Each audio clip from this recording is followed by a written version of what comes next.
Mátra Múzeum, mint természettudományi múzeum, a vidéki múzeumok közül a legnagyobb természettudományi gyűjteménnyel rendelkezik, és gondolkoztunk rajta korábban is, hogy lehetne lépésenként megújulni. És akkor jött ez a pályázat, akkor jött ez a projekt, és konzorciumban a Magyar Természettudományi Múzeum Alapítványával, amelyik ugye a főpályázó volt, akkor döntöttünk úgy, hogy megpróbáljuk, és ezt a teret, ami ugye a természettudományban az ásvány és őslénytan, és nagyon-nagyon szerették az emberek, ezt megújítjuk oly módon, hogy ne egy statikus kiállítást hozzunk vissza, hiszen az a mai kor emberének talán már nem olyan érdekes, hanem egy nagyon interaktív, valóban élményteret, ahova élményekért jönnek be az emberek.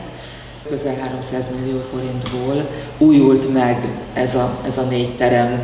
Teljesen homogén, szinte láthatatlan bútorzat került be pont azért, hogy a tárgyak, az interaktív eszközök, a falon vetített videó legyen az, ami az élményt adja, és az vonzza a tekintetet.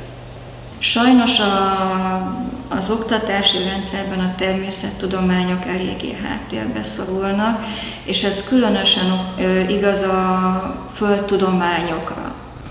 Az élménytérben megvalósuló múzeumpedagógiai programoknak pontosan ezért az egyik célja, hogy az iskolában átadott kevés földtudományi alapra építve egy sokkal szélesebb és sokkal komplexebb ismeretanyagot adjon a gyerekeknek, és ezzel segítse azt, hogy egy lényegesen komplexebb, átfogóbb képet kaphassanak az őket körülvevő élő és élettelen természeti környezetükről, és megismerjék az abban zajló folyamatokat, összefüggéseket. Csak tankönyvekből tanulva, vagy csak az órán ülve és a tanár magyarázatát figyelve, ez azért úgy egy kicsit messze van, így meg közelbe kerül. A természet, a történelem és minden, tehát kellenek hozzá a tárgyak. 150 évig uralkodtak a dinoszauruszok a Földön, és a Yucatán-félszigetre becsapódott egy 10 km átmérőjű aszteroida, és a tudósok szerint ugye ez okozta a dinoszauruszok kihalását.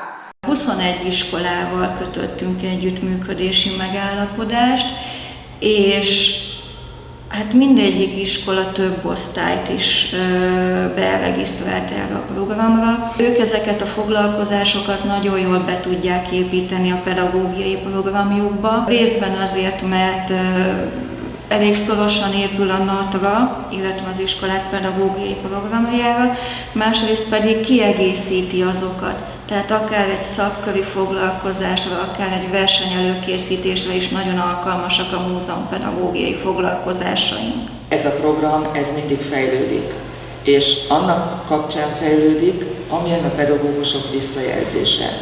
Tehát ha ők valamire azt mondják, hogy mondjuk ez sok a gyereknek, ezt nem értik, akkor megpróbáljuk úgy átalakítani, hogy érthetőbb legyen. Az ide látogató gyerekeknek körülbelül 28,7% a hátrányos helyzetű gyermek, és ennek a létszámnak körülbelül 10-15%-a lett sajátos nevelési igényű.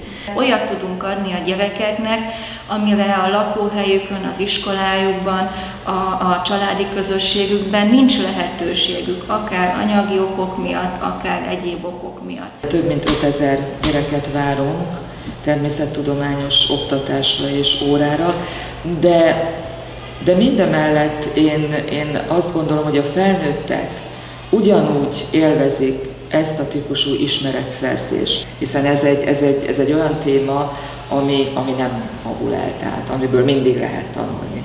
És amikor ugye elhangzik a mondat, hogy hát lehet így is tanulni, ez nekünk nagyon pozitív.